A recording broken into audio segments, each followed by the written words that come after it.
NDA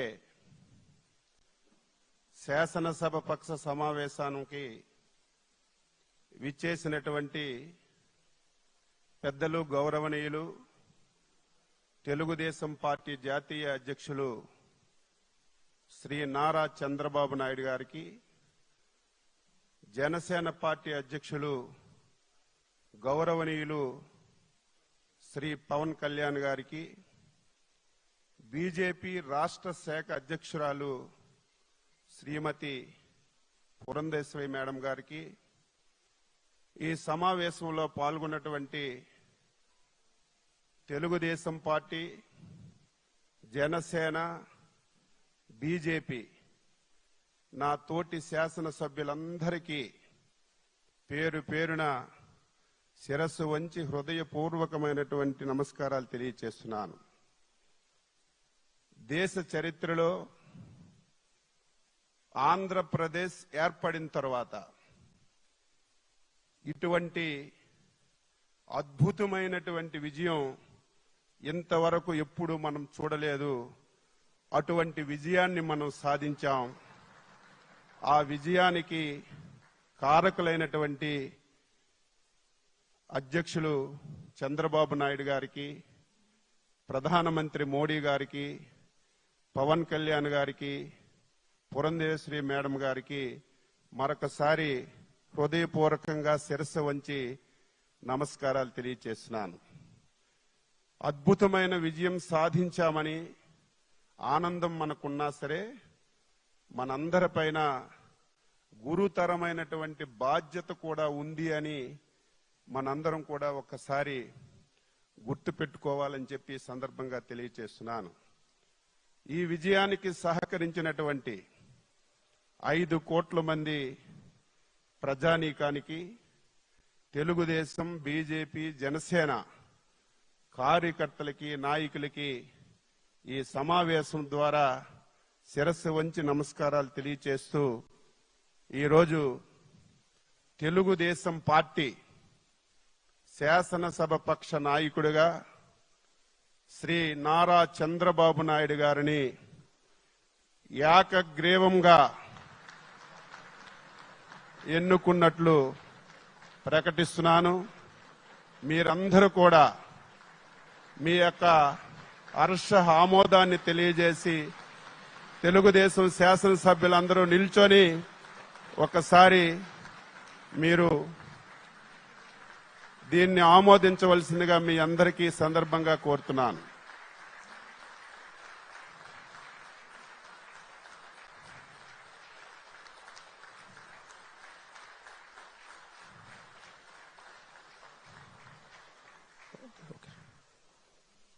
ఇప్పుడు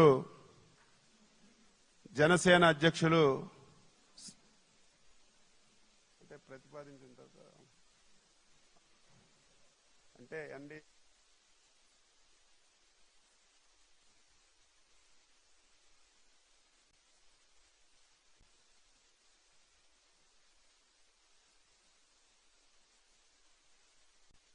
జనసేన అధ్యక్షులు శ్రీ పవన్ కళ్యాణ్ గారిని వేదికపైకి వచ్చి మాట్లాడవలసిందిగా కోరుతున్నాను.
ఎన్డీఏ శాసనసభ పక్ష సమావేశానికి విచ్చేసిన తెలుగుదేశం ఎమ్మెల్యేలకి, జనసేన ఎమ్మెల్యేలకి, భారతీయ జనతా పార్టీ ఎమ్మెల్యేలకి మనస్ఫూర్తిగా మీ అందరికీ నా హృదయపూర్వక నమస్కారాలు. మీ అందరికీ నా హృదయపూర్వక స్వాగతం తెలియజేసుకుంటున్నాను. వేదిక పైన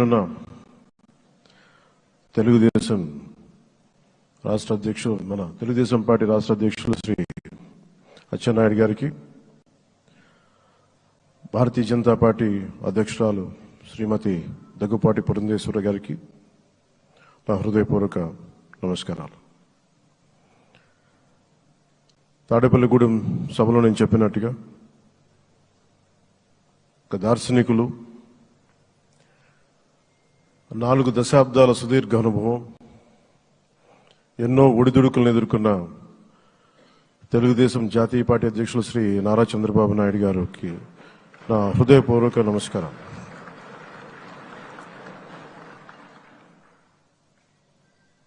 గత దశాబ్ద కాలంలో రాష్ట్ర విభజన జరిగినప్పటి నుంచి ఆంధ్ర రాష్ట్ర ప్రజలు నలిగిపోయారు, నలిగిపోతున్నారు. గత 5 సంవత్సరాలుగా మరి రాష్ట్రంలోని విపత్కర పరిస్థితులు తెలుసు. మనందరం సమిష్టిగా పోరాటం చేసి కలిసికట్టుగా ఉండి అద్భుతమైన మెజారిటీలతోటి 164 శాసనసభ స్థానాలని ఎన్డీఏ కూటమి దక్కించుకుంది. అద్భుతమైన విజయం.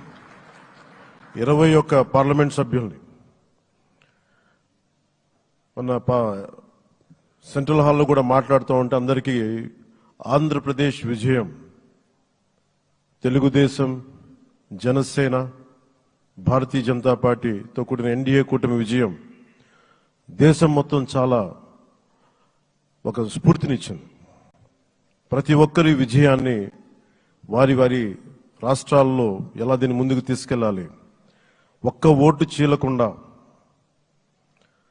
అలయన్స్ అంటే ఎలా ఉండాలి అనేది మన ఆంధ్ర ప్రాంత ప్రజలు, మన ఆంధ్ర రాష్ట్ర ప్రజలు మనందరం కలిసి కట్టుగా చూపించాం. 2021 మార్చి 14 ఇప్పటం సభలో నేను ఒకటే తెలియజేసుకున్నాను, ఆ ప్రభుత్వ వ్యతిరేక ఓటుని చీలనివ్వను. ఆ మాట మీద ఉన్నాం, ఆ మాట మీద నిలబడ్డాం. ఒడిదుడుకులు ఎదుర్కొన్నాం, తగ్గాం, కానీ నిలబడ్డాం. ప్రజల నమ్మకాన్ని పెంచాం. అద్భుతమైన మెజారిటీతో ఈ రోజున మనం ప్రభుత్వాన్ని స్థాపిస్తున్నాం. చాలా మాటలు ఇచ్చాం.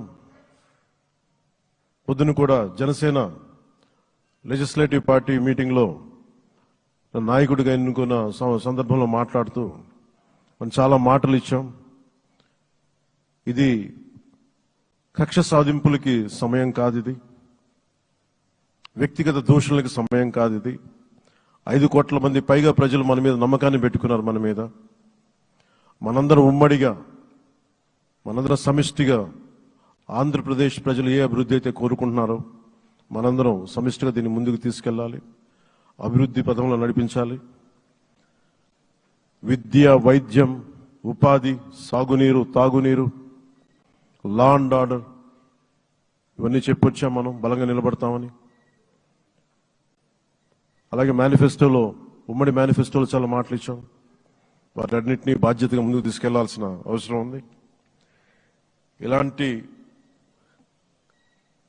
ఛాలెంజింగ్ టైమ్స్లో ఒక సుదీర్ఘమైన అనుభవం ఉన్న నాయకులు కావాలి. 4 దశాబ్దాల అనుభవం, అభివృద్ధి మీద అపారమైన అవగాహన, పెట్టుబడులు తెచ్చే సమర్థత, ప్రతిభ,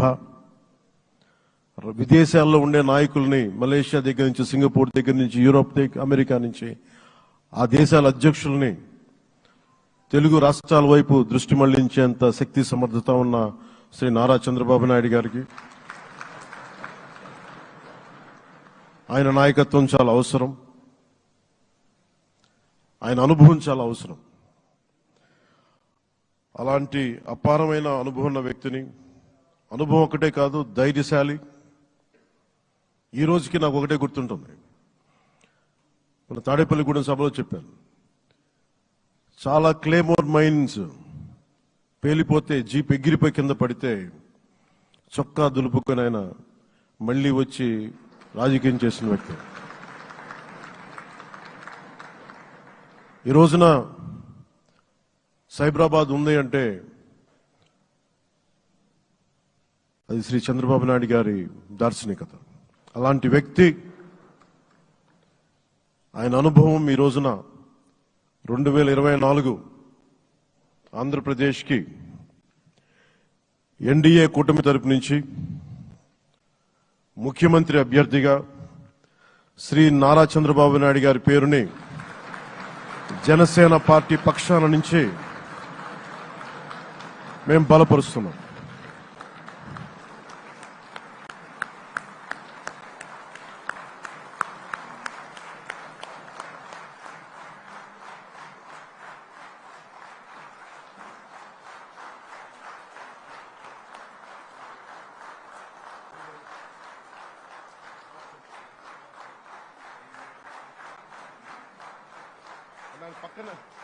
ఇది నేను ఆయన పక్కన పెట్టుకుని చెప్పాలి.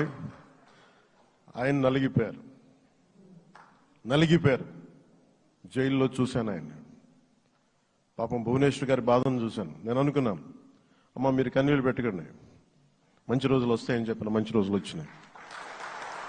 వారికి మనస్ఫూర్తిగా వారికి నా హృదయపూర్వక శుభాకాంక్షలు. మీరు అద్భుతమైన పాలన ఇవ్వాలి అందరికీ మనస్ఫూర్తిగా మీకు నేను తెలియజేసుకున్నాను సార్. సో ఇప్పుడు శ్రీ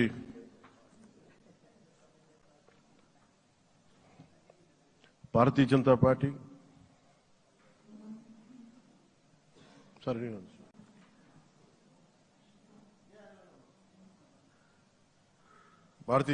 అధ్యక్షురాలు శ్రీమతి దగ్గుపాటి పురంధేశ్వరి గారిని వచ్చి వారి మద్దతు తెలియ వారి సందేశం ఇవ్వమని కోరుకుంటున్నాను.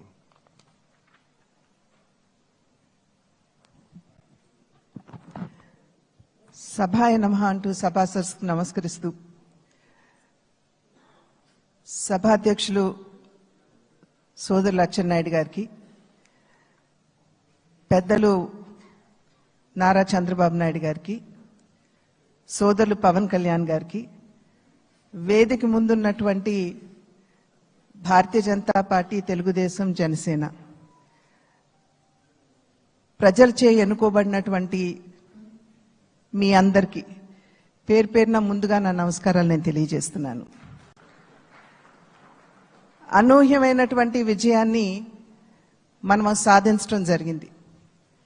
పవన్ కళ్యాణ్ గారు మాట్లాడుతున్నటువంటి సందర్భంలో తెలియజేశారు, ఏ విధంగా ఢిల్లీలో మేము కూర్చున్నటువంటి సందర్భంలో ఆంధ్ర రాష్ట్రంలో జరిగినటువంటి ఎన్నిక జరిగిన తీరు మాత్రమే కాదు, 3 పార్టీల మధ్య ఏర్పడినటువంటి సమన్వయం ఒక రకంగా యావత్ భారతదేశానికి కూడా ఇది ఒక ఎగ్జాంపుల్ గా నిలవాలి అని చెప్పి ఢిల్లీలో మాట్లాడుకున్నటువంటి మాట. అటువంటి సందర్భంలో కేవలం ఇక్కడ ఉన్నటువంటి నాయకులకి మాత్రమే కాకుండా ఈ 3 పార్టీలకి సంబంధించినటువంటి ప్రతి కార్యకర్తకి పేరు పేరున నేను శిరస్సు వంచి నా నమస్కారాలు తెలియజేస్తున్నాను. అదేవిధంగా తెలుగు ప్రజలు గడిచిన 5 సంవత్సరాల కాలంలో వారు ఎదుర్కొన్నటువంటి సమస్యలు, ఒక విధ్వంసకర పాలన, విద్వేషపూరిత పాలన, కక్షపూరితమైనటువంటి పాలన ఎదుర్కొన్నటువంటి సందర్భంలో అభివృద్ధి అన్న పదానికి అసలు అర్థం లేకుండా పోయినటువంటి నేపథ్యంలో సంక్షేమం, నిజమైనటువంటి సంక్షేమం అన్నది ప్రజలు దూరమైనటువంటి సందర్భంలో విసిగి వేసారిపోయినటువంటి ప్రజలందరూ కూడా మనం ఊహించలేదు, ఇంతటి ఘనమైన విజయం మనం సాధించగలమని చెప్పి మనం ఊహించలేదు. ఖచ్చితంగా అధికారంలోకి వస్తాము అనేటువంటి భావన ప్రతి ఒక్కరిలో ఉన్నప్పటికీ, ప్రతి నాయకుడికి వచ్చినటువంటి మెజారిటీని ఒక్కసారి మనం చూసినట్లయితే ప్రజలు ఒక కసితోటి ఎట్లాగైనా సరే ఈ యొక్క ప్రజా వ్యతిరేక పాలనకి అంతం పొందించాలి. జగన్మోహన్ రెడ్డి అనేటువంటి ఒక రాక్షసుడు ఎవరైతే పరిపాలిస్తున్నారో ఇంటికి పంపించాలి అనేటువంటి భావన ఏదైతే వారి మనసులో కరుడుగట్టి ఉన్నదో అది వారు బయటికి చెప్పకనే వారు ఓటు మాధ్యమంగా తెలిపినటువంటి నేపథ్యంలో వారందరికీ కూడా, తెలుగు ప్రజలందరికీ కూడా నా ధన్యవాదాలు నేను తెలియజేస్తున్నాను. ఒక పక్క అనూహ్యమైనటువంటి విజయం అని చెప్పి మనం అందరం చాలా సంతోషపడినప్పటికీ, రెండవ పక్కన మనం ఈ విజయం నుండి నేర్చుకోవాల్సినటువంటి పాఠాలు కూడా ఉన్నాయి అని చెప్పి గ్రహించవలసినటువంటి అవసరం ఉన్నది అని చెప్పి గట్టిగా విశ్వసిస్తున్నాను నేను. ఎందుకంటే ఎప్పుడైతే రాష్ట్ర అభివృద్ధిని మనం పట్టించుకోకుండా ప్రజల్ని నిజమైనటువంటి సంక్షేమానికి ఎప్పుడైతే మనం దూరం చేస్తామో, మాకు తెలుసు ఏ విధంగా నిర్ణయం చేయాలి అని చెప్పి ప్రజలు ఈ ఎన్నికల్లో ఓట్ల మాధ్యమంగా వారు మనకి ఒక హెచ్చరిక ఇచ్చారు అని చెప్పి నేనైతే భావిస్తున్నటువంటి నేపథ్యం. కనుక ఈ యొక్క అనూహ్యమైనటువంటి విజయాన్ని, ఈ పరిణామాన్ని మనం గెలిచాము, అధికారంలోకి వచ్చాము అనేటువంటి భావన కన్నా ప్రజాహిత పాలనని, సుపరిపాలనని ఏ విధంగా ప్రజలకు అందించాలి అనేటువంటి విషయం మీద ఖచ్చితంగా మనం అందరం కూడా దృష్టి కేంద్రీకరించవలసినటువంటి ఆవశ్యకత చాలా ఉంది. ఆ సందర్భంలో ఈ మూడు పార్టీల యొక్క కలయిక, ఒక్కసారి మూడు పార్టీల యొక్క ఆలోచన విధానాన్ని గనక మనం తరిచి చూసినట్లయితే, భారతీయ జనతా పార్టీ ఆది నుండి కూడా, ఎప్పుడైతే భారతీయ జనతా పార్టీ ఏర్పడిందో ఆనాటి నుండి కూడా సబ్కే సాత్ సబ్కా వికాస్ అనేటువంటి ఒక సంకల్పంతో ముందుకు వెళ్తున్నటువంటి వైనం మనందరికీ తెలుసు.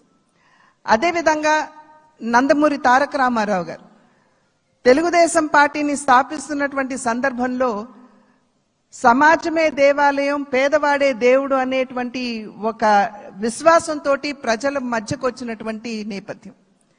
అదేవిధంగా జనసేన ఆవిర్భావం చూసినా కూడా సమాజంలో ఎక్కడైనా సరే పేదవాడికి, సాధారణ పౌరుడికి గనక అన్యాయం జరిగినట్లయితే గళం విప్పి ప్రశ్నిస్తాము అంటూ ముందుకు వచ్చినటువంటి నేపథ్యం. కనుక ఈ మూడు పార్టీల యొక్క ఆవిర్భావం, వారి యొక్క ఆలోచన విధానం చూసినట్లయితే ఒకే దిశలో ఒకే రకంగా ఉన్నటువంటి విషయాన్ని మనం గమనించాలి. అంటే సమాజంలో ఉన్నటువంటి సాధారణ పౌరుడికి న్యాయం చేయాలి, పేదవాడికి నిజమైనటువంటి సంక్షేమాన్ని అందించాలి అనేటువంటి లక్ష్యం ఈ మూడు పార్టీలకు ఉన్నటువంటి సందర్భంలో ఈ మూడు పార్టీల యొక్క కలయిక నిజంగా ఒకంత ఆలస్యమైనా కూడా ఇది రాష్ట్రానికి చాలా అవసరమైనటువంటి కలయిక అని చెప్పి నేను భావిస్తున్నాను. మరి నేను అనేక సందర్భాల్లో చెప్తూ ఉంటాను, ఈ మూడు పార్టీల యొక్క కలయిక చూసినప్పుడు ఒక త్రివేణి సంగమాన్ని మనం చూస్తున్నట్టుగా మనం భావించవలసినటువంటి నేపథ్యం. ఒక పక్క చంద్రబాబు నాయుడు గారి స్ఫూర్తి, చంద్రబాబు నాయుడు గారి యుక్తి, రెండవ పక్క నరేంద్ర మోడీ గారి స్ఫూర్తి, అదేవిధంగా పవన్ కళ్యాణ్ గారి శక్తి. ఈ మూడింటి కలయికే ఇవాళ రాష్ట్ర ప్రజల ముందు ఈ యొక్క అలయన్స్ గా, కూటమిగా ముందుకు వచ్చినటువంటి విషయాన్ని మనం అందరం కూడా గమనించవలసినటువంటి అవసరం చాలా ఉంది.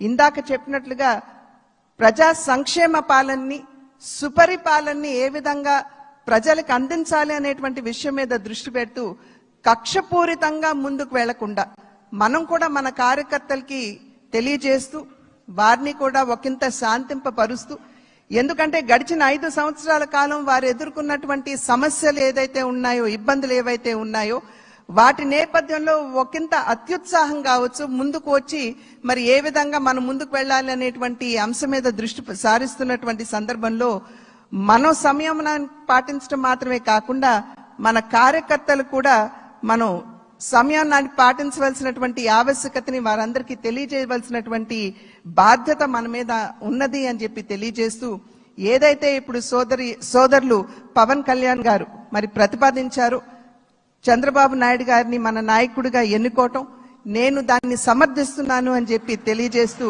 మీ అందరికీ ధన్యవాదాలు తెలియజేస్తూ చంద్రబాబు నాయుడు గారికి మరి ఒక్కసారి నేను శుభాకాంక్షలు తెలియజేస్తున్నాను. నమస్కారం. జై.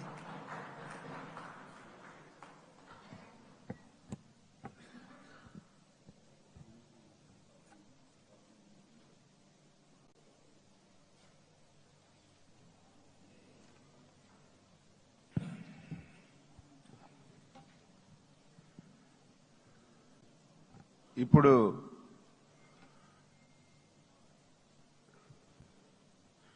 ఎన్డీఏ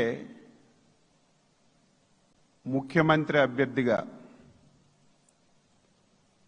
మనందరం ఏకగ్రీవంగా ఎన్నిక చేయబడినటువంటి పెద్దలు గౌరవనీయులు శ్రీ నారా చంద్రబాబు నాయుడు గారు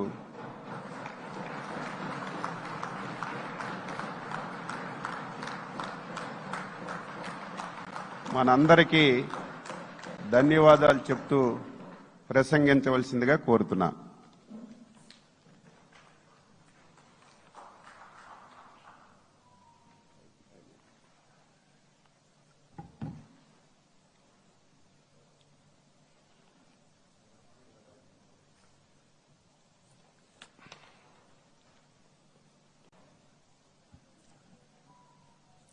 అందరికీ నమస్కారాలు. గౌరవనీయులు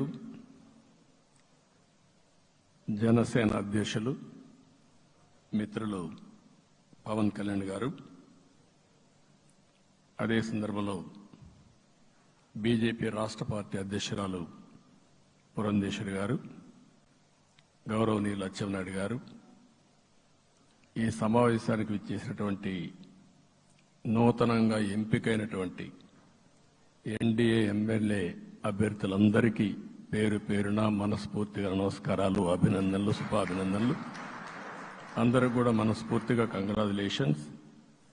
అదే సమయంలో మీరందరూ కలిసి నన్ను శాసనసభ నాయకుడిగా, ఎన్డీఏ శాసనసభ నాయకుడిగా ఎన్నుకున్నందుకు మనస్ఫూర్తిగా అందరికీ నమస్కారాలు తెలియజేస్తున్నా, అభినందనలు తెలియజేస్తున్నా, ధన్యవాదాలు. ఇప్పుడే మిత్రులు మాట్లాడారు. నేను కూడా చాలా ఎన్నికలు చూశాను. ఈసారి రాష్ట్ర చరిత్రలో ఎప్పుడూ ఇవ్వనటువంటి తీర్పు ఇచ్చారు. ఈ తీర్పు మళ్ళీ నిలబెట్టుకునే బాధ్యత మనందరిపైన ఉంటుంది. అయితే రాష్ట్రంలో ఉండే 5 కోట్ల ప్రజలందరికీ శిరస్సు వంచి పాదాభివందనం చేస్తున్నా. ఈ రాష్ట్రాన్ని కాపాడుకోవడానికి మీరు చూపించిన చొరవ కోసం అందరం కూడా ఒకటి క్యాంపెయిన్ చేశాం. ప్రజలు గెలవాలి, రాష్ట్రం నిలబడాలి. ప్రజలు గెలిచారు. రాష్ట్రాన్ని నిలబెట్టే బాధ్యత ఇక్కడుండే శాసనసభ్యులపైన, మనందరిపైన ఉంది. ఈ విషయం మనం గుర్తుపెట్టుకోవాల్సిన అవసరం ఉంది. ఒక అరాచక పాలన, ఒక విధ్వంసకర పాలన. మామూలుగా ఇది చూస్తే ఈ కూటమి ఏర్పాటు చేసినప్పుడు కూడా నేను ఎప్పుడూ మర్చిపోలేను. ఇప్పుడే పురంధేశ్వరి గారు చెప్పారు, పవన్ కళ్యాణ్ గారు చెప్పారు. 3 పార్టీలు కూడా ఒక అత్యున్నతమైన ఆశయాల కోసం పార్టీలు పెట్టినప్పటికీ ఈరోజు కలయిక కూడా మీరు చూస్తే, ఈ కలయికని చాలా ఎన్నికలు చూశాను కానీ నా చరిత్రలో ఎన్నికలైన తర్వాత కంప్లైంట్స్ ఉండేటివి. ఇక్కడ పలానోళ్ళు సరిగా పనిచేయలేదు, ఇక్కడ ఈ నాయకులు కోఆపరేట్ చేయలేదని.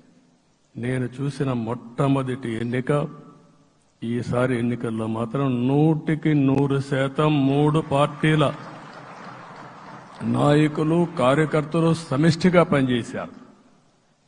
దానికి కారణం మనం ఒకసారి అన్వేషిస్తే, ప్రజలు మనోభావాలకు అనుగుణంగా మన కార్యకర్తలు కూడా ప్రవర్తించే పరిస్థితికి వచ్చారు. రాష్ట్రంలో ఉండే ప్రతి ఒక్క కార్యకర్తని, 3 పార్టీల తరపున ఉండే ప్రతి ఒక్క కార్యకర్తని, నాయకుడిని మనస్ఫూర్తిగా అభినందిస్తున్నా, ధన్యవాదాలు తెలియజేస్తున్నా, కృతజ్ఞతలు తెలియజేస్తున్నా. మేము చాలా వేవ్స్ చూశాం. 94లో 1 సైడ్ ఎన్నికలు జరిగాయి. అప్పుడు కూడా ఇన్ని సీట్లు రాలా, ఇన్ని ఓట్లు రాలా. ఈరోజు మనం చూస్తే 175 సీట్లకు గాను 164 సీట్లు గెలిచాం.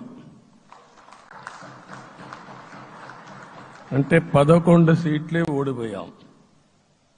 అంటే స్ట్రైకింగ్ రేట్ 93%.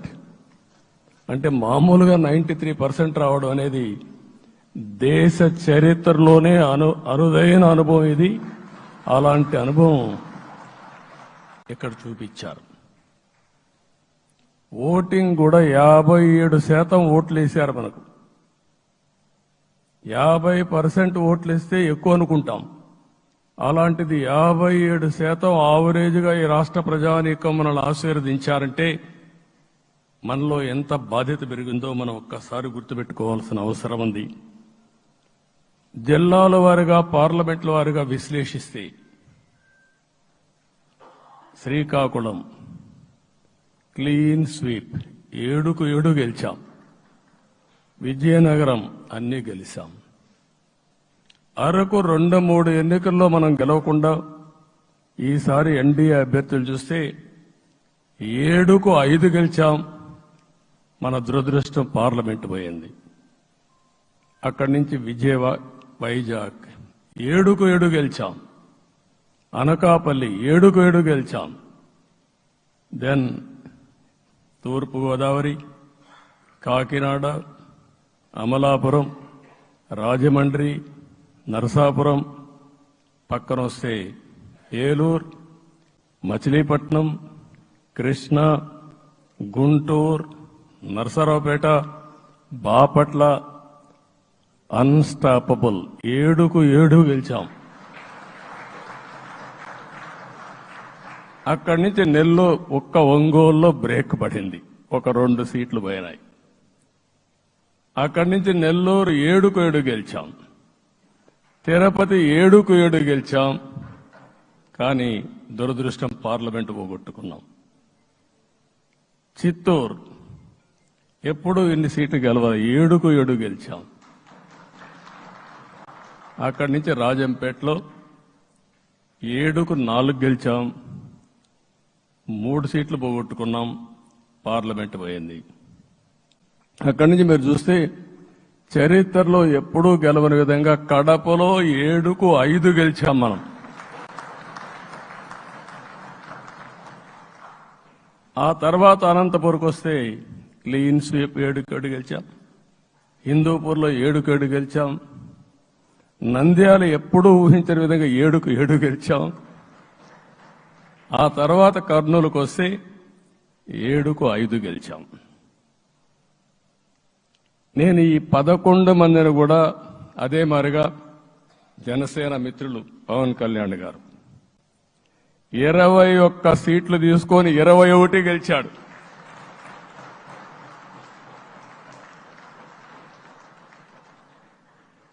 బీజేపీ 10 సీట్లు తీసుకుంటే 10 గెలిచారు, 8 గెలిచారు.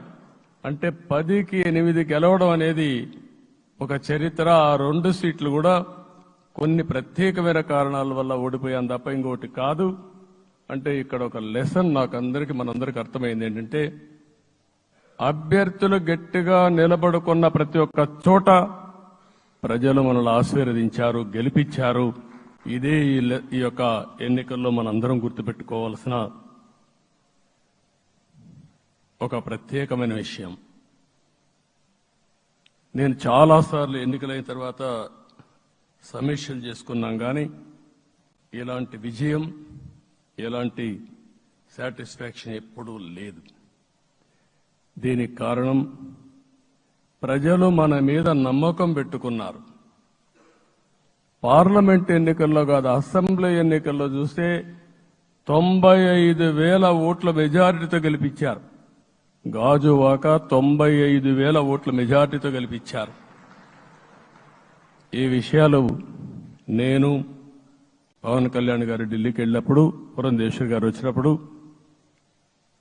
ఈ రాష్ట్రంలో ఇచ్చిన మ్యాండేట్ వల్ల ఢిల్లీలో మమ్మల్ని అందరూ గౌరవించే పరిస్థితికి వచ్చారు. మీ గెలుపు వల్ల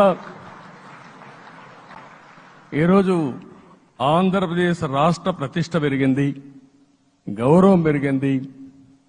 మనకు కూడా గౌరవం పెంచుకునే పరిస్థితికి వచ్చాం. అయితే ఇక్కడ ఒక విషయం మనం గుర్తుపెట్టుకోవాల్సింది, ఎంపిక చేసినప్పుడు అన్ని విషయాలు మేము కూలంకుషంగా ఆలోచించాం. ఏ సీటు ఏ అభ్యర్థులు ఏ పార్టీ తీసుకుంటే గెలుస్తారో ఆలోచించాం. ఒకసారి నేను చాలాసార్లు చూసినప్పుడు సీట్ల ఎంపికలో చాలా సమస్యలు వచ్చేటివి. మొట్టమొదటిసారిగా మొన్న ఎంపికల్లో కూడా చిన్న చిన్న సమస్యలు తప్ప ఎక్కడ పెద్ద సమస్యలు రాలేదు. అంటే మేమందరం కూడా ఒకటి ఆలోచించాం, గెలిపే ధ్యేయంగా పనిచేయాలి. కాబట్టి ఏ సీట్లో ఎవరు సీట్ ఇస్తే వాళ్ళు గెలుస్తారో ఆ సీట్లే ఇచ్చాం. అదే సమయంలో సీట్లు ఇచ్చిన తర్వాత ప్రతి ఒక్కరూ గౌరవించి గెలిపించే బాధ్యతకు వచ్చారు. ఇంకొక పక్కన ఈరోజు మిమ్మల్ని అందరినీ ఇప్పుడే పవన్ కళ్యాణ్ గారు చెప్పినట్టు వారి యొక్క సమయ స్ఫూర్తిని నేను ఎప్పుడూ మర్చిపోలేను.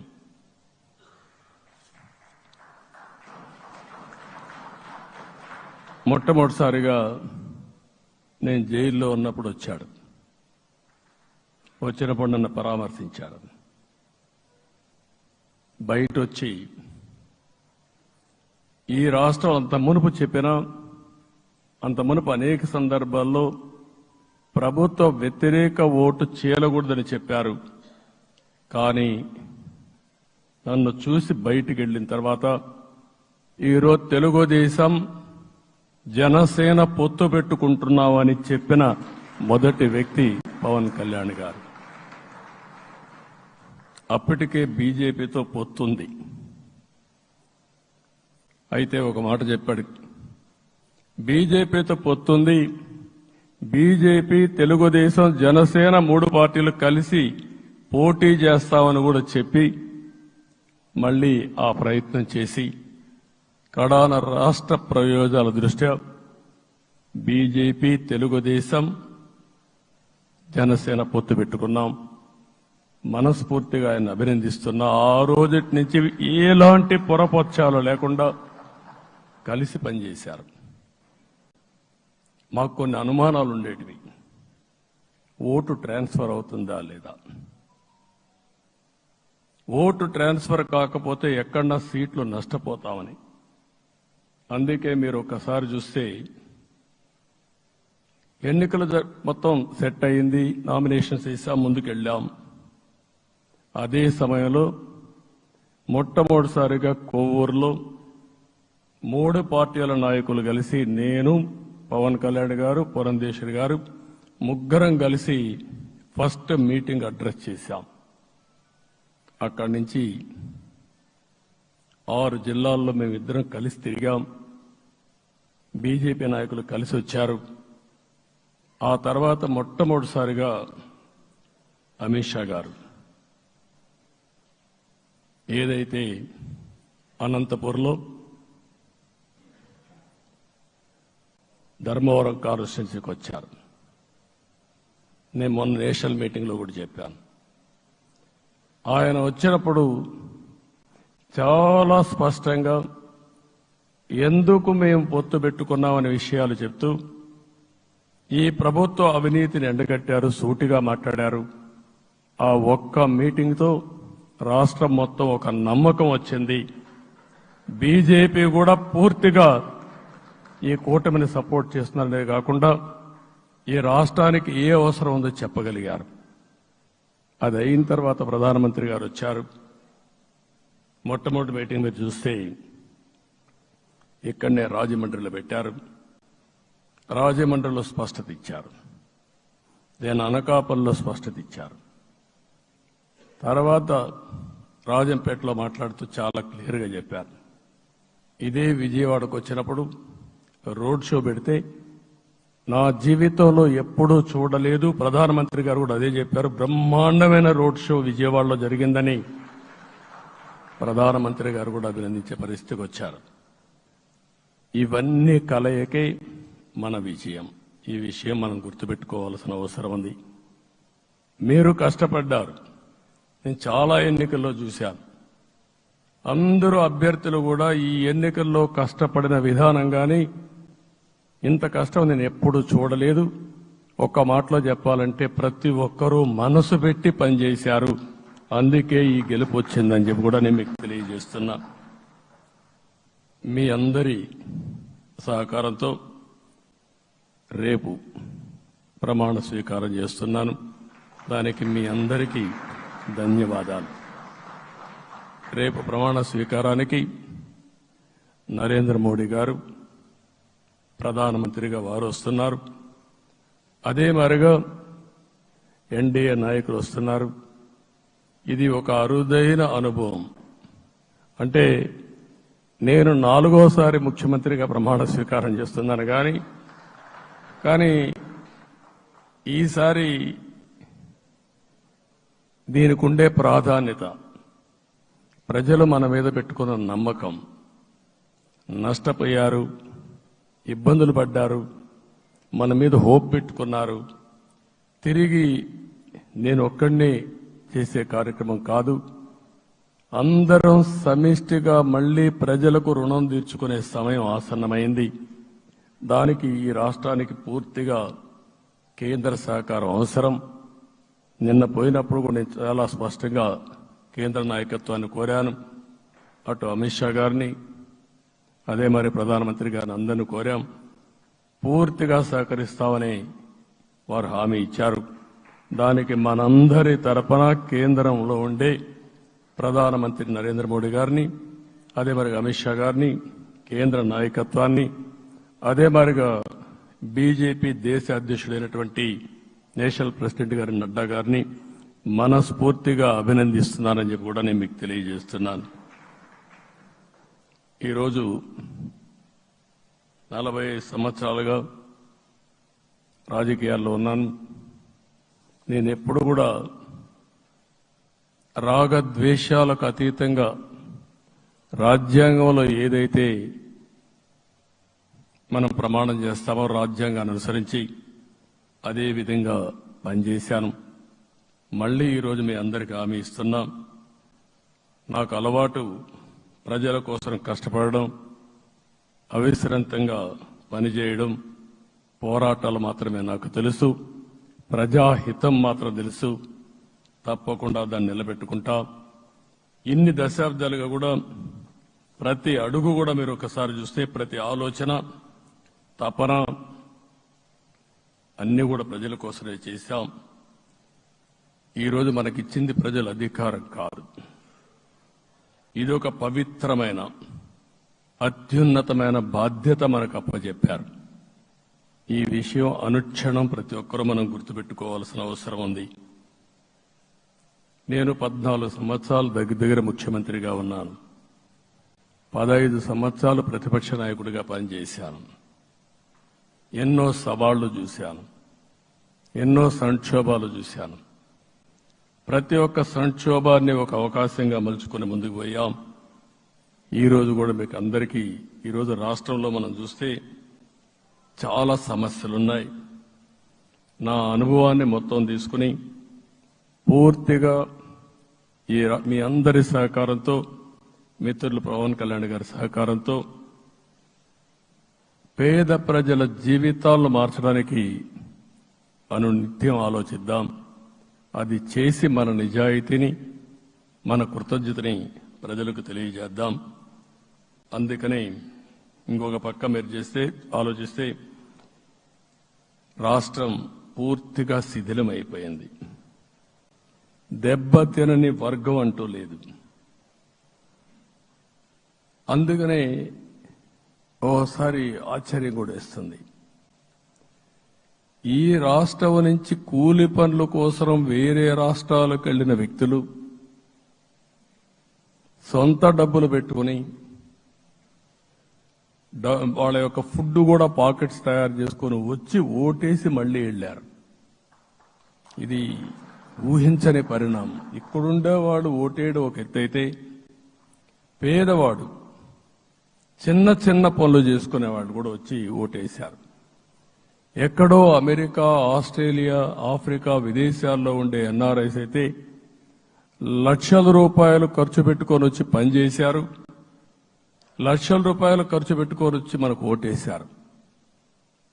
నా జీవితంలో ఎన్నోసార్లు ఎన్నికలు చూశాను కానీ ఈసారి ఒక బాధ్యతతో ఓటర్స్ ప్రవర్తించిన తీరు శాశ్వతంగా తెలుగు జాతి చరిత్రలో మిగిలిపోతుంది. అది ఈరోజు జరిగిన విషయం మనం గుర్తుపెట్టుకోవాలి. మనందరం ఒకటే గుర్తుపెట్టుకోవాల్సిన అవసరం ఉంది. ఏ అహంకారంతో విర్రవీగిపోయారో ఆ అహంకారం కూలిపోయింది. ఎన్నోసార్లు మనం చెప్పాం, ఏ వ్యక్తికి పదవి వస్తే వినయం కూడా అవసరం. పదవి వచ్చిందని విర్రవీగిపోయి రేపనేది లేకుండా ఉంటుందనుకుంటే మాత్రం ఇదే జరిగే పరిస్థితి వస్తుంది. అయితే మీ అందరినీ నేను కోరేది ఒకటే, ఇవన్నీ ఒక కేస్ స్టడీగా మీరందరం స్టడీ చేసుకోవాల్సిన అవసరం ఉంది. ప్రజలు బూతులు మాట్లాడే నేతల్ని, అరాచక శక్తుల్ని, అవినీతి పరుల్ని చూశారు.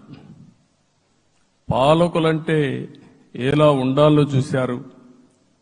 ఈ 5 సంవత్సరాల్లో పాలకుడు ఎలాంటి వాడు వచ్చి అర్హత లేని వ్యక్తి ఏ విధంగా ఉన్నాడో చూశారంటే, ఈరోజు ఇచ్చిన తీర్పు ఈ 5 ఏళ్లు పరిపాలించినటువంటి వ్యక్తి యొక్క ప్రవర్తన చూసిన తర్వాత ఇలాంటి వ్యక్తి పాలనకు పనికిరాడనే ఉద్దేశంతో ఓట్లు చేసే పరిస్థితికి వచ్చారు. ఇది నా ఉద్దేశ ప్రకారం ఒక కేస్ స్టడీ అవుతుంది. మనందరం కానీ జాగ్రత్తగా ఆలోచిస్తే. కానీ మనం కూడా అదే విధంగా కక్ష తీర్చుకోవాలి అని కానీ మనం ముందుకు పోతే మనకు కూడా సమస్య వస్తుంది. అదే సమయంలో ఒకటే చెప్తున్నా, తప్పు చేసిన వాడిని క్షమించి పూర్తిగా వదిలిపెడితే కూడా మళ్ళా అలవాటుగా మారుతుంది. తప్పు చేసిన వాళ్లకు శిక్ష పడవలసిన అవసరం ఉంది, చట్టపరంగా శిక్షించాల్సిన అవసరం ఉంది.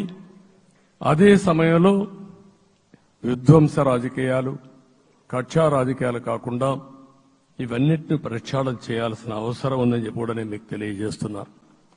ఇంకొక పక్క 5 ఏళ్లలో ఎన్నో సంవత్సరాలు చూశాను కానీ కార్యకర్తలపైన దాడులు, హింసా రాజకీయాలు, అక్రమ కేసులు, వేధింపులు, కడాన సోషల్ యాక్టివిస్టులు కూడా ఇష్టానుసారంగా కేసులు పెట్టి హెరాస్ చేస్తే నిద్రపోకుండా వాళ్ళు కాపాడుకున్నాం. ఇంకొక పక్కన అన్ని పార్టీలకు 3 పార్టీలకు అనుభవం ఉంది. ఈరోజు మీరు చూస్తే ప్రాణాలు తీస్తూ అరాచకంగా ప్రవర్తిస్తూ తెలుగుదేశం పార్టీలో ఒక ఉదాహరణ చూసినప్పుడు అన్ని పార్టీలకు వర్తిస్తుంది.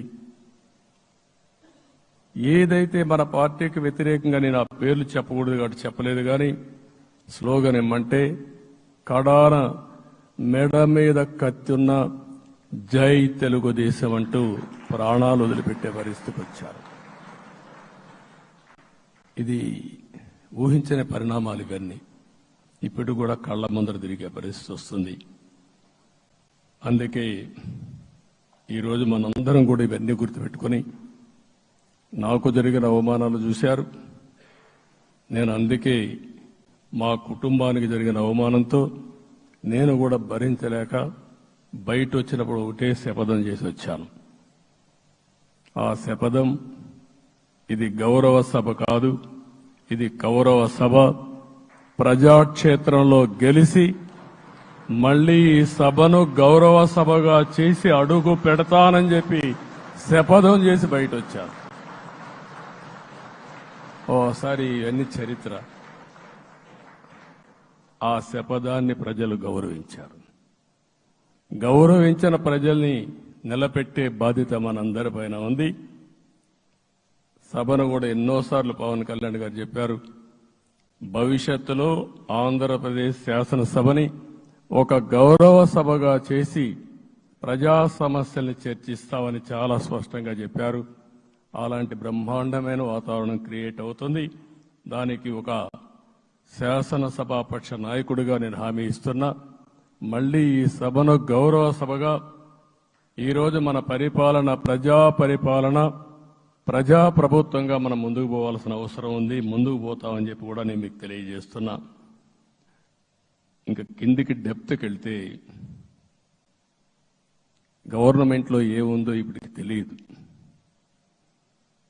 ఎంత అప్పు ఉందో తెలియదు, ఎక్కడెక్కడ తెచ్చారో తెలియదు.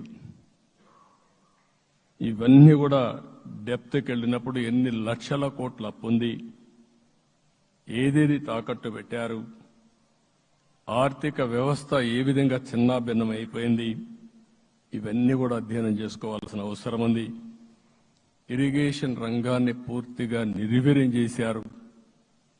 రాష్ట్రానికి అతి ముఖ్యమైన ప్రాజెక్టు పోలవరం.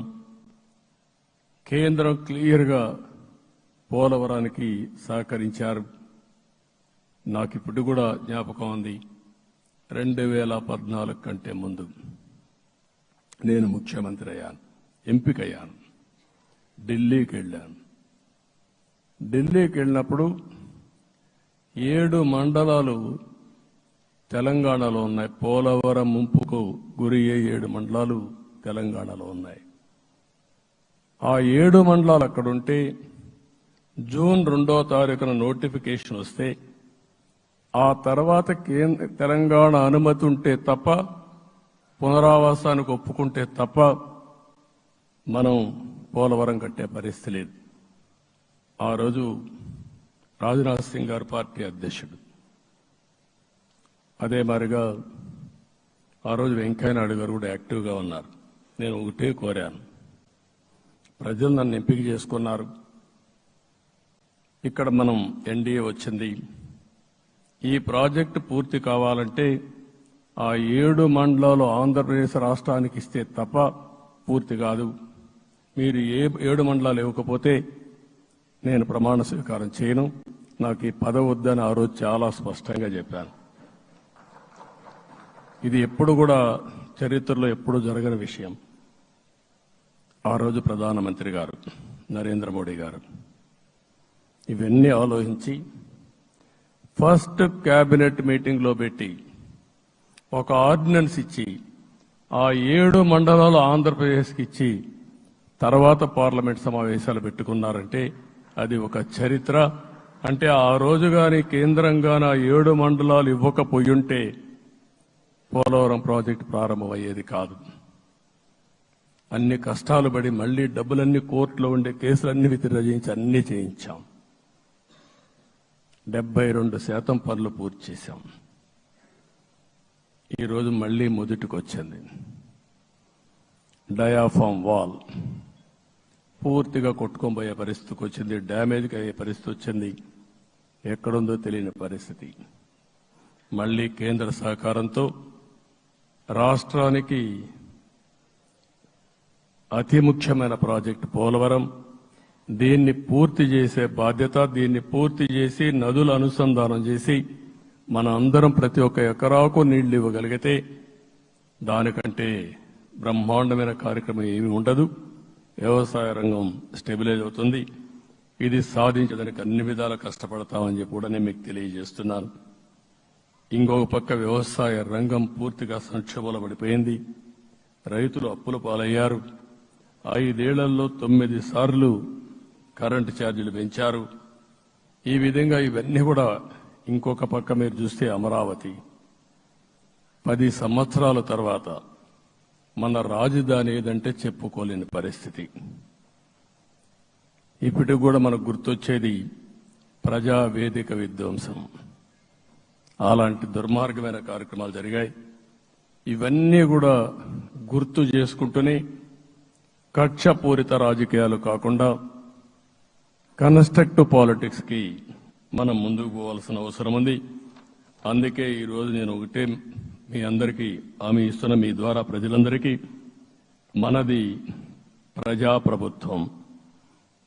ఇకపైన మన ప్రభుత్వంలో ప్రజావేదికల కూల్చివేతలుండవు. 3 రాజధానులంటూ రాష్ట్ర భవిష్యత్తు ఆటలాడే పరిస్థితి ఉండదు. మన రాజధాని అమరావతి, అమరావతి రాజధాని, విశాఖపట్నం ఆర్థిక రాజధానిగా, ఒక ప్రత్యేకమైన సిటీగా, ఆధునికమైన నగరంగా తయారు చేసుకుందాం. దాన్ని ఎప్పుడు కూడా నేను కంబైన్డ్ ఆంధ్రప్రదేశ్ కూడా గుర్తుపెట్టుకున్నాను. విశాఖపట్నం అటు జనసేనకు, తెలుగుదేశానికి, బీజేపీకి ముగ్గురు కూడా చాలా ముఖ్యమైన నగరం ఇది. ఎందుకు నేను ఈ మాట అంటున్నానంటే, లాస్ట్ ఎలక్షన్లో 2014లో హరిబాబు అక్కడ ఎంపీగా గెలిచారు. తర్వాత విడిపోయిన తర్వాత 2014లో మళ్లీ మనం పోటీ చేసినప్పుడు చేశాం. 2019లో 4 అసెంబ్లీ సీట్లు గెలిపించిన ఏకైక నగరం విశాఖపట్నం తెలుగుదేశం పార్టీకి. అదే మాదిరిగా ప్రజల్లో గణనీయమైనటువంటి అభిమానం జనసేన అధినేత పవన్ కళ్యాణ్ గారి పైన ఉంది. ఈ 3 కలిపి నిన్న ఒక సునామీ మారిగా వచ్చింది. అక్కడ ఒక్కొక్క సీట్లో మీరు చూస్తే 90,000, 90,000, 70,000, 80,000 మెజారిటీ గెలిపించారంటే ఈ ఆనాటి ముఖ్యమంత్రి విశాఖపట్నాన్ని రాజధానిగా చేస్తాను, ఎన్నికలవుతానే అక్కడే ప్రమాణ స్వీకారం చేస్తానంటే నువ్వు రావద్దు అని ప్రజా తీర్పిచ్చిన రాజధాని నగరం విశాఖ నగరం. అంటే ఎలాంటి టెంప్టేషన్ కూడా లొంగలేదు వాళ్ళు. ఇది ఒక అనుభూతి. విశాఖపట్నాన్ని మర్చిపోయే సమస్య లేదు. తగిన గుర్తింపు ఇస్తాం, అభివృద్ధి చేస్తాం. ఇంకొక పక్క కర్నూలుని కూడా ఇదే మాదిరిగా చెప్పి కర్నూలుని జ్యుడిషియల్ క్యాపిటల్గా చేస్తామని కడాని ఏమీ చేయకుండా వదిలిపెట్టినటువంటి వ్యక్తి. ఈరోజు మీరు ఒక్కసారి గుర్తుపెట్టుకోవాల్సింది, నేను చాలా ఎన్నికలు చూశాను కానీ రాయలసీమలో 1 సైడ్ ఎన్నికలు జరిగాయి. బ్రహ్మాండంగా ఓట్లేశారు. ఓట్లేయడమే కాదు, ఊహించనటువంటి మెజార్టీస్ ఇచ్చారు. ఇది నేను కొంచెం భయపడ్డాను బిగినింగ్లో, కానీ ఊపు చూసిన తర్వాత మాత్రం అనిపించింది అందరూ ఎక్స్పెక్ట్ చేశారు రాయలసీమలో కొంచెం ఇబ్బంది ఉంటుందని. అలాంటి రాయలసీమ తిరుగుబాటు చేసే పరిస్థితికి వచ్చింది. దానికి కూడా మనందరి మీద బాధ్యత ఉంది. కర్నూలుని అన్ని విధాలా అభివృద్ధి చేసే బాధ్యత Telugu Desam party, Janasena, BJP, NDA కూటమి తీసుకుంటామని కూడా హామీ ఇస్తున్నాను. ఈ 3 సిటీలే కాకుండా మొత్తం అన్ని జిల్లాల్ని సమభావంతో ఆలోచించి మనం ముందుకెళ్దాం. ఇంకొక పక్క మనలో ఏ కోశాన కూడా అహంకారం ఉండకూడదు, అరాచకం అనేది ఎక్కడా కనిపించకూడదు. ఈ రాష్ట్రంలో అశాంతికి చోటు అనేది లేకుండా ముందుకు పోవాల్సిన అవసరం ఉంది. రాష్ట్ర ప్రజలందరికీ హామీ ఇస్తున్నా, సీఎం వస్తున్నాడంటే చెట్లు కొట్టేయడం, లేకపోతే రోడ్లు మూసేయడం, షాపులు బంద్ చేయడం, పరదాలు కట్టుకోవడం అవన్నీ ఉండవు. సీఎం కూడా ఒక మామూలు మనిషిగానే వస్తా, అందరితో కలిసి ఉంటాం. నేను సీఎంగా ఉన్నా మా మిత్రుడు పవన్ కళ్యాణ్ గారు ఏ హోదాలో ఉన్నది కూడా రేపు అనౌన్స్ చేసుకుంటాం. మేమందరం కూడా సామాన్యమైన వ్యక్తులుగానే వస్తాం మీ దగ్గరికి, మీలో ఒక వ్యక్తిగా ఉంటాం. మాకు హోదా సేవ కోసరం తప్ప పెత్తనం కోసరం కాదు. ఆ విషయం ప్రజలందరికీ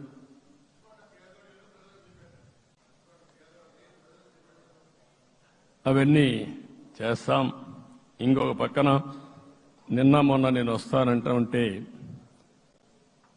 వాళ్ళకు కూడా తెలుసు కాబట్టి ఎన్డీఏ అభ్యర్థిగా అంటే శాసనసభ నాయకుడిగా ఎన్నుకుంటారనే ఉద్దేశంతో, ముఖ్యమంత్రి అవుతాను ఉద్దేశంతో రోడ్లన్నీ కూడా నిలిపేస్తాను. నేను ఒకటే చెప్పాను, మేము వచ్చినప్పుడు ఒక్క నిమిషం ఒక సిగ్నల్కి ఇంకొక సిగ్నల్కి కొద్దిగా గ్యాప్ పెట్టుకోండి. అవసరమైతే ఒక 5 నిమిషాలు లేట్ అయినా మాకు పర్వాలేదు, కానీ ప్రజలు ఎవ్వరికీ ఇన్కన్వీనియన్స్ కలగకూడదని చాలా స్పష్టంగా ఆదేశాలు ఇచ్చాం. కాబట్టి అవన్నీ మనం చేద్దాం. ఇంకొక పక్కన దాడులు చేసి బాధితులపైనే కేసులు పెట్టే పరిస్థితి ఉండదు ఈ రోజు నుంచి. అది కూడా మనం చూశాం. ఏ ఒక్కరి ఆత్మగౌరవానికి భంగం కలగదు. ఒక పాజిటివ్ గవర్నెన్స్ అన్ని చోట్ల కనపడుస్తుంది. ప్రజాహితం కోసమే పనిచేస్తాం. ప్రతి నిర్ణయం, ప్రతి అడుగు ప్రజల కోసమే ఉంటుంది. స్టేట్ ఫస్ట్ అనే నినాదంతో ముందుకు పోతాం. ఈ రోజు మేము ముగ్గురం కూడా ఢిల్లీలో వెళ్ళినప్పుడు కూడా మా ఆలోచన ఈ రాష్ట్రం ముందుండాలనే ఉద్దేశంతోనే ముందుకు పోయాం.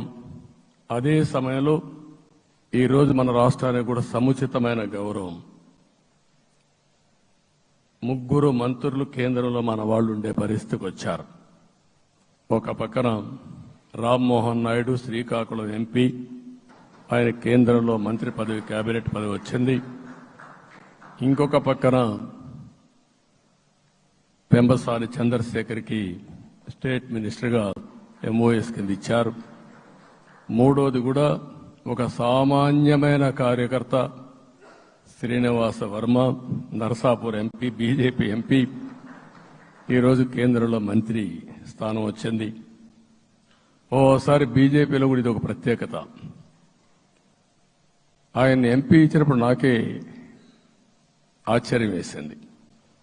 ఒక మామూలు వ్యక్తి ఎంపీ ఇచ్చారు. అప్పుడు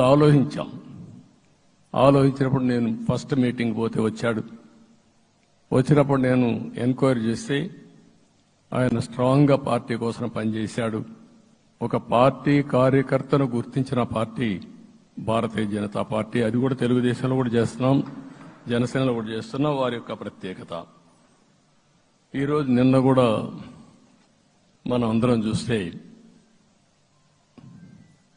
మోదీ గారు మొన్నే మీటింగ్ అయినప్పుడు చూశాం. ఆయన స్పీచ్ను కూడా చూశాం. నేను కూడా చాలా స్పష్టంగా చెప్పాను. 10 సంవత్సరాల మోడీ గారి పరిపాలన దేశ ప్రతిష్ట పెంచింది. ప్రపంచంలోనే భారతీయులకు గుర్తింపు వచ్చింది. 11వ స్థానంలో ఉన్న ఆర్థిక వ్యవస్థ ఈరోజు 5వ స్థానానికి తీసుకొచ్చారు. ఇంకొక పక్కన ఎన్డీఏ 3.0 ఈ పరిపాలన 5 ఏళ్లలో 5వ స్థానం నుంచి 3వ ఆర్థిక అతిపెద్ద దేశంగా భారతదేశం ఎమర్జ్ కాబోతుంది. ఇది మన దేశానికి గర్వకారణం. ఇంకొక పక్కన ఆయన కల వికసిత్ భారత్ 2047, మనందరి కల వికసిత్ ఆంధ్రప్రదేశ్. ఇది మనందరం ఒక కలగా పెట్టుకొని ముందుకు పోవాల్సిన అవసరం ఉంది. అదే సమయంలో మనందరి ఆలోచన పేదరికం లేని సమాజం, zero poverty nation, zero poverty state, zero poverty నియోజకవర్గం. ఇది ఎన్టీ రామారావు గారి కళ.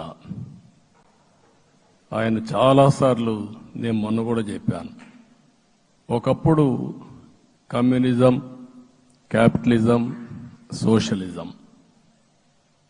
ఇది ఆర్థిక సంస్కరణ రాని ముందు ప్రతి ఒక్కరిని అడిగే విధానం. ఎవరిని అడిగినా మీరు ఏ సైడ్ ఉంటారని అడిగేవాళ్ళు.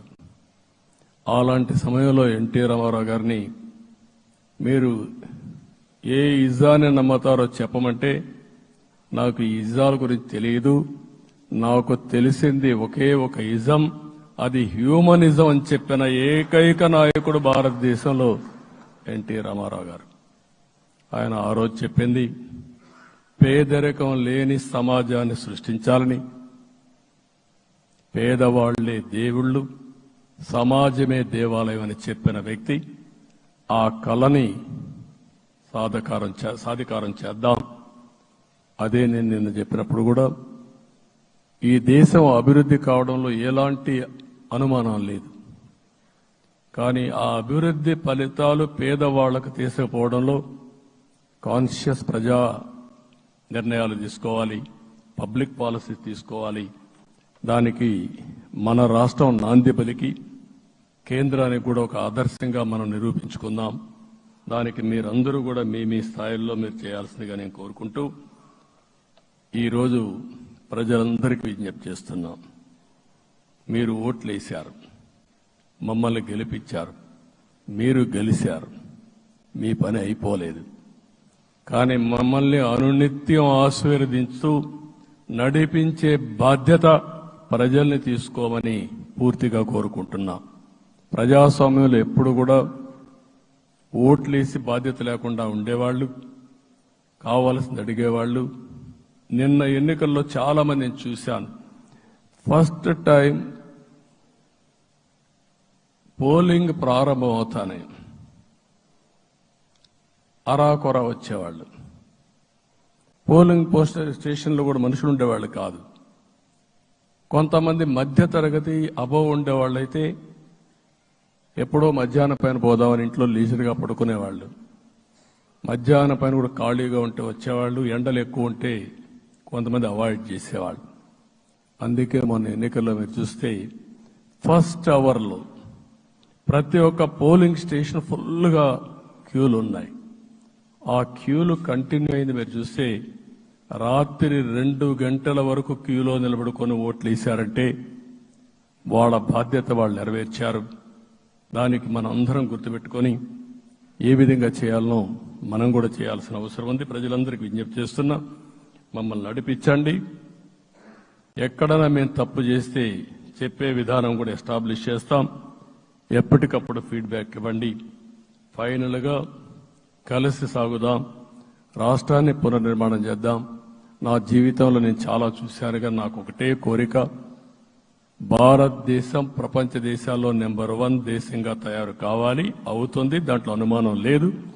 2047కి ప్రపంచంలో భారతదేశం మొదటి స్థానం. బాగా పనిచేసుకుంటే, లేకపోతే 2వ స్థానంలో మనం ఉంటాం. అదే సమయంలో ప్రపంచం మొత్తం భారతీయులు నెంబర్ 1 స్థానంలో ఉంటారు. అది నరేంద్ర మోడీ గారి కళ. అది డెఫినెట్ గా జయప్రదం అవుతుందని నేను ప్రగాఢంగా విశ్వసిస్తున్నా. ఇందులో నా స్వార్థం కూడా ఉంది. తెలుగు జాతి ప్రపంచంలోనే నెంబర్ 1గా ఉండాలనేది మన కోరిక.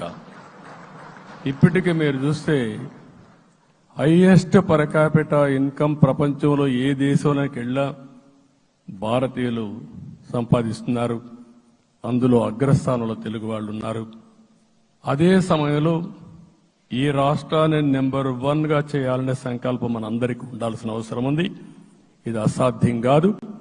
ఈ రోజు ఉండే పరిస్థితిని సవరిస్తూనే మళ్లీ నిర్మాణాత్మకంగా వెళ్తే ఒక నిర్దిష్టమైన సమయం ప్రకారం ఆంధ్రప్రదేశ్ రాష్ట్రాన్ని నెంబర్ 1 చేసుకునే అవకాశం ఉంటుంది. అదే సమయంలో జీరో పావర్టీ. మన ఆలోచనలన్నీ కూడా ఒకటే మీరు ఆలోచించుకోవాలి. ఎవరైతే పేదవాళ్ళు ఉన్నారో, పేదవాళ్ళలో నిరుపేదలు ఉన్నారో దానిపైన దృష్టి పెట్టాలి. దీనికి కూడా ఒక కార్యక్రమాన్ని మనం తీసుకుంటా అని చెప్పి తెలియజేసుకుంటూ మరొకసారి ఇది ఒక అరుదైన అనుభవం. నా జీవితంలో మరిచిపోలేనటువంటి ఘట్టం. దీనికి మిమ్మల్ని అందరినీ ఎన్డీఏ అభ్యర్థిగా ముఖ్యమంత్రిగా నన్ను ఎంపిక చేసిన ఎన్డీఏ ఎమ్మెల్యేలందరినీ పేరు పేరున మనస్ఫూర్తిగా అభినందిస్తూ మరొకసారి బాధ్యత ఈ రోజు నుంచి ఇంకా ఎక్కువైంది. నిన్నటి వరకు ఈ రాష్ట్రంలో ప్రతి ఒక్కరికి నిద్ర లేని రాత్రులే. నా ఒక్కడికే కాదు. ఇప్పుడు తలుసుకుంటే ఓసారి బాధేస్తుంది. ఆ బాధపడిన రోజులు చూసుకుంటే ఒక వ్యక్తిని జైల్లో పెట్టినప్పుడు నాకు 40 రోజుల నుంచి 90 రోజులు 100 రోజులు పట్టేది మళ్ళా బయట తేవాలంటే. మళ్ళా జైల్లో ఏం చేస్తారో తెలియదు. అక్కడి నుంచి ఇంకా ప్రెషర్ మౌంటప్ చేసుకుంటూ వచ్చాం. ఆ త్యాగం చేసిన రోజులను ఒకసారి గుర్తుపెట్టుకుంటూ సఫర్ అయిన ప్రతి ఒక్కరిని, పార్టీ కార్యకర్తలనే కాకుండా ప్రజలను కూడా గుర్తుపెట్టుకొని సోషల్ యాక్టివిస్టులు గుర్తుపెట్టుకొని ఈ రాష్ట్ర పునర్నిర్మాణం కోసం ముందుకు పోదామని తెలియజేసుకుంటూ మరొకసారి మీ అందరికీ మనస్ఫూర్తిగా అభినందనలు తెలియజేసుకుంటూ నన్ను పూర్తిగా బలపరిచినటువంటి మిత్రుడు పవన్ కళ్యాణ్ గారికి అదే మాదిరిగా బీజేపీ నాయకత్వానికి పురంధేశ్వరి గారు ఇక్కడ నేను చూశాను. మేమిద్దరం వారు ఎంపీ అభ్యర్థిగా ఉన్నప్పటికీ ఎప్పుడో కంప్లైంట్ చేసినా లేకుంటే కోఆర్డినేషన్ ప్రాబ్లం వచ్చినా ఇమీడియట్ గా స్పందించి వారు కూడా కోఆర్డినేట్ చేశారు. అందరూ కూడా ఎక్కడా పొరపచ్చాలు లేకుండా మనస్ఫూర్తిగా చేశాం కాబట్టి ఈ గెలుపు సాధ్యమైంది. ఈ గెలుపుకు సహకరించిన ప్రతి ఒక్క నాయకుడికి, ప్రతి ఒక్క పార్టీకి, ప్రతి ఒక్క కార్యకర్తకి, ప్రజలందరికీ కూడా పేరు పేరున మనస్ఫూర్తిగా నమస్కారాలు తెలియజేసుకుంటూ మీ అందరి దగ్గర సెలవు తీసుకుంటున్నాను. జై హింద్, జై హింద్.